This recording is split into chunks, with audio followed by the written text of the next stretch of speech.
Halo Bapak Ibu, saudara-saudari sekalian, lovers and haters, salam cerdas Indonesiaku. Jumpa lagi kita pada kesempatan kali ini.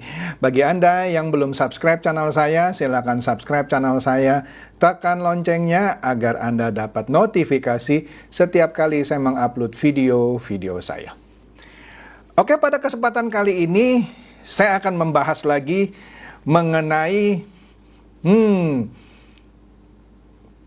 apa ya kalau saya mau bilang, berita yang menimbulkan sebut saja kehebohan gitu ya. Saya sudah bahas juga ini sekitar ya kira-kira seminggu yang lalu. Nah, Anda lihat dulu di sini lah ya. Nah, di sini waktu itu saya bahas ini berita ini, waktu itu Pak Mahfud bilang ada transaksi mencurigakan di Kementerian Keuangan sebesar 300 triliun. Yang berakumulasi sejak 2009. Nah, dari berita itu juga kan terkesan seakan-akan ada transaksi yang berakumulasi sejak tahun 2009 sampai sekarang. Jadi berapa tahun itu? Ya 13 tahun kan ya. Yang totalnya 300 triliun. Oke. Jadi dari beritanya saja terkesan bahwa ada sesuatu nih di Kementerian Keuangan ya melibatkan uang 300 triliun. Jadi yang Rafael Alun itu nggak ada papanya gitu ya. Seakan-akan waduh tambah kacau nih Kementerian Keuangan ya. Ternyata di Kementerian Keuangan, karena kan beritanya transaksi mencurigakan di Kementerian Keuangan. Jadi seakan-akan ada lagi nih ya, yang totalnya 300 triliun sejak 2009. Kan kira-kira gitu. Nah, ini juga sama nih. Disebut ada 460 pegawai Kementerian Keuangan terlibat transaksi janggal 300 triliun. Jadi seakan-akan yang 300 triliun itu entah itu korupsi lah, ya kan seperti Rafael Alun kan ya kita tahu lah itu hasil kong kali kong supaya orang bayar pajaknya bisa dimurahin gitulah ya. Jadi persepsi orang ketika membaca ini dan juga ketika saya review seakan-akan ada 460 orang nih. Jadi bukan hanya Gayus dan Rafael Alun yang terlibat. Wih, banyak banget gitu ya. Terlibat di transaksi janggal 300 triliun. Kan kira-kira persepsinya begitu ya. Nah, di sini juga liputan 6 ya, sekitar ya 2 minggu yang lalu gitu ya. Di sini juga sama kira-kira ada geger transaksi fantastis 300 triliun di Kementerian Keuangan, mayoritas melibatkan pejabat pajak dan bea cukai. Seakan-akan kesannya hancur banget nih Kementerian Keuangan, kan gitu. Kan sudah saya review juga lah ya. Nah, setelah kira-kira 2 minggu, Ibu Sri Mulyani akhirnya juga harus turun tangan menjernihkan apa sih yang sebenarnya yang dimaksud gitu kan. Nah, ini menarik. Oke ya, jangan di-skip videonya sampai akhir sehingga Anda mendapatkan pengertian yang komprehensif apa ini maksudnya. Bahkan kita lihat bukan lagi 300 triliun tetapi 349 triliun, nambah 49 triliun. Dan mungkin bisa nambah lagi kan, yang terlacak baru 349. Oke lah, kita masuk saja ya.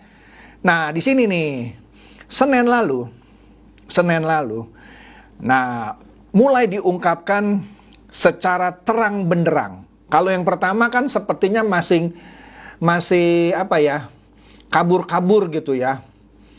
Kesannya bagaimana nih Kementerian Keuangan. Nah, di sini menghadaplah, kalau Anda lihat di foto itu ada Ketua PPATK dan Menteri Keuangan Ibu Sri Mulyani, di tengah-tengah itu Pak Mahfud MD yang memberikan press conference. Di sini diungkapkan yang dimaksud dengan transaksi mencurigakan 349 triliun itu apa? Nah, Mahfud bilang lebih bahaya dari korupsi. Nah, kalau Rafael Alun kan ya bisa saja dianggap sebagai korupsi walaupun ada juga tindak pidana pencucian uangnya ya. Nah, di sini katanya yang 349 triliun lebih bahaya dari korupsi. Nah, kita lihat di sini nih ya. Dikatakan bahwa uang yang 349 triliun yang diungkapkan oleh Pusat Pelaporan Analisa Transaksi Keuangan atau PPATK diduga merupakan tindak pidana pencucian uang atau TPPU. Ini katanya lebih berbahaya dari korupsi. Ya, ilustrasinya beginilah katanya. Kalau orang, misalnya kalau Pak Mahfud gitu ya, dia bilang kan kalau saya, dia bilang korupsi menerima suap 1 miliar, di penjara selesai kasusnya. Itu gampang urusannya kalau korupsi. Tinggal buktikan saya dalam hal ini Pak Mahfud terima uang 1 miliar, dihukum penjara, kasus selesai. Tapi kalau TPPU kan uang itu kan dicuci gitu ya, ada yang mengalir ke istrinya ya kan. Nah itu yang dimaksud mencurigakan dan dilacak oleh PPATK. Begitu juga bagaimana dengan perusahaan yang atas namanya. Dalam ini kalau contohnya Pak Mahfud, nah kan itu harus diperiksa juga gitu ya kan. Jadi lebih berbahaya katanya ya. Itu yang dikatakan Pak Mahfud dalam konferensi pers di kantor Kemenko Polhukam Senin lalu ya. Jadi menurut Pak Mahfud juga mengungkapkan korupsi itu jauh lebih mudah ketimbang mengungkapkan TPPU karena alirannya bisa berputar-putar berapa kali. Pak Mahfud misalnya mencontohkan bisa saja berputar 2-10 kali ya. Dan membutuhkan waktu yang panjang untuk mengungkapkannya karena bisa melibatkan banyak orang. Bisa istrinya lah dititipin, adiknya, temannya, supirnya dan segala macam ya. Sedangkan kalau korupsi hanya tindakan sederhana yaitu yang merugikan keuangan negara gitu ya. Memperkaya diri sendiri melawan hukum, sederhana. Tapi kalau TPPU itu panjang ceritanya gitu ya. Nah di sini katanya kami, maksudnya dalam hal ini Menko Polhukam bersama-sama PPATK dan Menteri Keuangan melihat undang-undang TPPU itu dalam rangka mencari yang lebih besar dari korupsi. Sebenarnya itu lebih besar kalau diburu semuanya, satu persatu dilacak ya. Bisa lebih besar dari korupsi pokoknya katanya. Nah ini bagian yang dilakukan oleh PPATK sesuai dengan undang-undang. Dilacak gitu. Oke? Nah, kemudian dikatakan di sini sebelumnya PPATK menyebutkan nilai transaksi yang mencurigakan itu bertambah. Kalau sebelumnya cuma disebut 300 triliun, sekarang nambah jadi 349 triliun. Wih, nambah nih. Nah, ini yang menarik nih. Ini mulai menarik. Selain itu, kan kalau berita sebelumnya ada di Kementerian Keuangan gitu ya kan. Seakan-akan 300 triliun berita awalnya itu terjadi di Kementerian Keuangan, seakan-akan melibatkan orang-orang di Kementerian Keuangan, seakan-akan ada korupsi saja di situ gitu. Tetapi di sini Mahfud menyebutkan transaksi mencurigakan itu juga ada kemungkinan bukan hanya dilakukan oleh pegawai Kementerian Keuangan. Adalah 1, 2 atau berapa gitu ya, karena kan disebutkan sebelumnya ada 400-an nama gitu ya. Tapi juga melibatkan orang luar. Jadi bukan dikorup begitu saja, ada melibatkan orang luar. Ya, jadi dikatakan di sini sekali lagi itu tidak selalu berkaitan dengan pegawai di Kementerian Keuangan. Itu mungkin yang ngirim siapa ke siapa gitu dan seterusnya. Dan itu mungkin bukan uang negara. Jadi begini, misalnya saya deh, gitu ya, menerima uang dari hasil penjualan narkoba. Misalnya saya bandar narkoba. Nah, kalau saya jual, kemudian saya masukkan ke bank gitu ya, kan mencurigakan. Transaksi apa ini segini besar gitu ya? Dasarnya apa? Underlyingnya apa? Kan sulit. Nah itu bisa dicuci. Wah panjang lah ceritanya, saya nggak mau cerita lah. Mungkin dititipkan dulu ke supirnya, kemudian sebagian dititipkan ke ibunya, bahkan ke ibunya yang sudah almarhum dan seterusnya. Banyak caranya ya. Jadi belum tentu semuanya itu melibatkan pegawai di Kementerian Keuangan. Bisa orang di luar. Gitu maksudnya Pak Mahfud ya. Nah, jadi modusnya banyak macam. Ada yang menggunakan perusahaan atau yang pakai nama keluarga, ya, yang di atas namakan nomini gitu ya. Dan juga katanya TPPU itu juga bisa dilakukan dengan membentuk perusahaan cangkang, startup, ya, mengelola hasil kejahatan sebagai upaya agar keuntungan hasil operasional jahat itu gitu ya menjadi bersih, menjadi sah. Kan namanya pencucian uang. Anda jangan pikirkan uang itu dicuci ya seperti ilustrasi thumbnail saya gitu. Itu cuma ilustrasi ya. Kira-kira begitu. Nah, jadi kata Pak Mahfud jangan langsung berasumsi katanya ya. Wah, orang-orang di Kementerian Keuangan korupsi 349 triliun. Bukan itu maksudnya Pak Mahfud. Kan sebelumnya Ibu Sri Mulyani kan sempat meradang karena merasa pemberitaan itu memberatkan kementeriannya. Seakan-akan ada korupsi 300 triliun. Bahkan sekarang 349 triliun. Nah, Pak Mahfud sekarang menegaskan, jangan berasumsi bahwa Kementerian Keuangan, maksudnya pegawai-pegawainya, korupsi 349 triliun. Bukan katanya. Transaksi mencurigakan ini banyak melibatkan orang luar. Dan orang-orang yang mungkin bersentuhan dengan Kementerian Keuangan. Jadi bukan seluruhnya dilakukan oleh orang-orang Kementerian Keuangan. Ada yang bersinggungan mungkin, kira-kira begitu ya.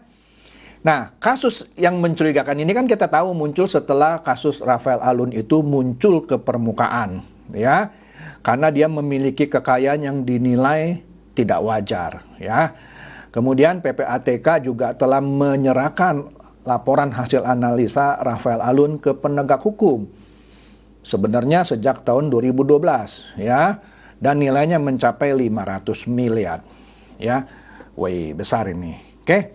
Nah, kemudian Kumparan juga membuat berita bahwa PPATK menegaskan soal polemik yang 349 triliun itu bukan korupsi tetapi pencucian uang, ya. Pencucian uang. Ya, di sini dikatakan bahwa transaksi 349 triliun yang dilaporkan ke Kementerian Keuangan adalah terkait tindak pidana pencucian uang. Nah, ini diungkapkan oleh Kepala PPATK Ivan Yustiavandana dalam rapat kerja PPATK dengan Komisi 3 DPR Selasa 21 Maret. Kemarin, iya ya. Nah, ini ditegaskan Ivan ketika ditanya oleh Wakil Ketua Komisi 3, Desmond Junaidi Mahesa, ya. Jadi dia tegaskan, iya ini TPPU, pencucian uang, katanya ya. Nah, kemudian Ivan juga menjelaskan bahwa nilai 349 triliun itu, katanya, terkait pencucian uang, ditemukan berdasarkan hasil analisis PPATK, kemudian disampaikan ke Kementerian Keuangan untuk ditindaklanjuti, ya kan? Kenapa disampaikan ke Kementerian Keuangan? Karena itu terkait kewenangan yang berkaitan dengan pencucian uang. Meski belum diketahui tindak pidana asal pencucian uang itu. Nah, di sini katanya sesuai dengan pasal 74 Undang-Undang 8 tahun 2010, Departemen Keuangan ya sebagai penyidik tindak pidana asal ya. Penyidiknya bahwa yang ditunjuk untuk kasus TPPU adalah Bea Cukai dan Direktorat Jenderal Pajak. Ya, penyidik tindak pidana asal. Nah, tapi tentu saja semoga penyidiknya berlaku jujur, sebabnya ada kemungkinan yang disidik adalah teman-temannya sendiri ya. Kemudian Antara juga menyatakan PPATK nyatakan transaksi yang mencurigakan itu jelas TPPU gitu ya. Udah nggak usah ini lagi, korupsi lah apa, TPPU. Ini kan waktu rapat dengar pendapat dengan Komisi 3 DPR RI ya. Nah, jadi disampaikan bahwa 349 triliun itu adalah TPPU, bukan korupsi, ya kan? Nah, jadi Ivan juga memberi contoh kalau terjadi tindak pidana narkotika, maksudnya uang yang berhubungan narkotika, maka itu akan diserahkan kepada BNN, karena itu merupakan fungsi BNN, ya. Nah, tapi dalam perkara transaksi ini karena melibatkan pencucian uang, ya, maka diserahkan kepada Kementerian Keuangan, ya. Nah, jadi sama sekali tidak bisa diterjemahkan kejadian tindak pidananya itu di Kementerian Keuangan. Ini jauh berbeda, ya. Jadi stigma orang-orang bilang, waduh ada korupsi 300 triliun lebih gitu ya. Kan awalnya 300, sekarang 349. Itu bukan korupsi, tapi pencucian uang. Beda, ya. Nah, 10 Maret yang lalu, ya waktu Jumat yang lalu, ya seminggu lebih yang lalu, nah yang seperti yang saya tayangkan di awal-awal, Pak Mahfud kan bilang ada temuan transaksi mencurigakan 300 triliun di Kementerian Keuangan periode 2009 sampai 2003, merupakan indikasi dugaan tindak pidana pencucian uang, ya kan?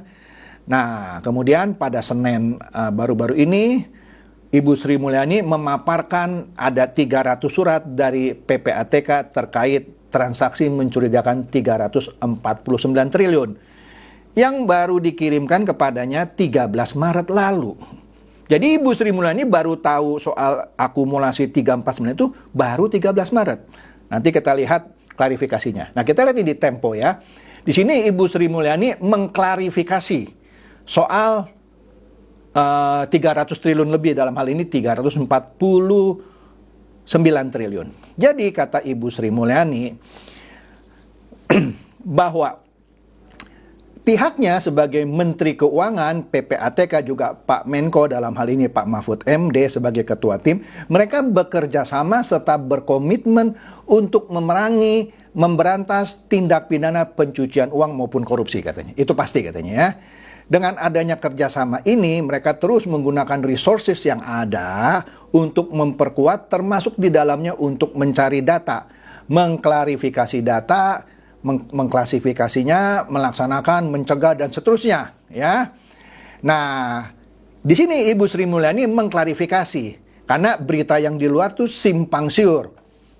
Satu, pertama katanya, Pak Ivan sebagai Kepala PPATK mengirimkan surat kepada Menteri Keuangan pada awalnya nih ya, 7 Maret 2023. Ini urutannya ya, 7 Maret 2023 dengan nomor surat sekian gitu ya. Surat dari Pak Ivan ini berisi seluruh surat-surat PPATK kepada Kementerian Keuangan, terutama kepada Inspektorat Jenderal dari periode 2009 hingga 2023. Ada 196 surat. Jadi intinya Ibu Sri Mulyani mengatakan pada 7 Maret 2023 dia menerima surat-surat yang pernah diberikan PPATK kepada Kementerian Keuangan dari periode 2009 sampai 2003. Ada 196 surat. Surat ini tanpa menyebutkan nilai transaksi. Tidak disebut nilai transaksi. Ya, yang ada hanya nomor surat, tanggal surat, nama-nama yang ditulis oleh PPATK. Ini menarik ya, ada nama-nama. Dan kemudian tindak lanjut dari Kementerian Keuangan. Itu ya. Kemudian kata Ibu Sri Mulyani, dari 196 surat itu, Inspektorat Jenderal dan Kementerian Keuangan sudah melakukan semua langkah. Dikasih contoh di sini, yang dulu-dulu misalnya Gayus, misalnya ya. Ada yang juga sudah terkena sanksi, ya. Ada juga yang sudah dipenjara. Dan ada juga yang turun pangkat, katanya, ya kan? Nah, jadi sudah dilakukan, ya kan? Kemudian muncul statement bahwa ada surat PPATK, ada angka 300 triliun. Kami belum menerimanya, karena surat yang tanggal 7 Maret itu cuma menyebutkan apa saja, tapi nggak disebut nilainya. Jadi Ibu Sri Mulyani juga awalnya kita tahu kan dia 300 triliun, suratnya nggak menyebut 300 triliun. Nah, kemudian waktu Sabtu lalu Ibu Sri Mulyani dengan Pak Mahfud melakukan statement publik ya. Dia menyatakan bahwa sampai Sabtu lalu dia belum menerima surat dari PPATK yang berisi angka 300 triliun itu. Ya, jadi ini supaya jelas nih semuanya. Betul Ibu Sri Mulyani menerima surat, tapi di dalamnya tidak dituliskan nilainya. Gitu ya. Nah, di sini Pak Ivan baru mengirim surat tersebut pada tanggal 13 Maret. Ya, maksudnya yang sudah ada nilainya lah gitu ya. Nah, waktu itu Ibu Sri ini bersama-sama Pak Menko, Pak Mahfud menyampaikan di Kementerian Keuangan pada 11 Maret. Tapi dia baru terima tanggal 13 Maret yang berisikan nilainya. Jadi waktu dia menyatukan statement publik itu, dia juga belum tahu nilainya berapa. Kira-kira begitu ya. Ini supaya jelas ya. Nah, jadi kalau saya lihat ini semua sudah menjawab ya kecurigaan orang bahwa waduh, di Kementerian Keuangan ada lagi nih 349 triliun korupsi. Bukan. Dan Ibu Sri Mulyani juga kan awalnya terkaget-kaget, 300 triliun, saya nggak tahu, kira-kira begitu kan, ada berita-berita. Dan dia baru menerima nilainya sedemikian besar pada 13 Maret. Padahal kan ribut-ributnya mulai dari tanggal 9 ya, gitu ya. Makanya kan heboh, seakan-akan, ini kok Ibu Sri Mulyani nggak tahu? Ya memang dia nggak tahu, nggak disebutkan nilainya berapa. Iya kan? Berita-berita itu kan mulainya dilansir mulai tanggal 9 Maret. Sedangkan Ibu Sri Mulyani baru mendapatkan surat yang lebih detail dari PPATK menyebutkan 349 triliun itu baru 13 Maret. Oke, jadi dengan demikian rasanya ini sekaligus saya membantu Ibu Sri Mulyani mengklarifikasi apa yang terjadi. Oke? Dan harapan saya dan semua netizen dan para pendengar channel saya pastinya agar TPPU yang 349 triliun ini ditindaklanjuti. Oke? Demikian, semoga ini mencerdaskan dan mencerahkan Anda semua. Silakan share video saya ini kepada teman-teman, sahabat atau kerabat supaya mereka tambah cerdas dan tercerahkan. Seperti biasa, terima kasih.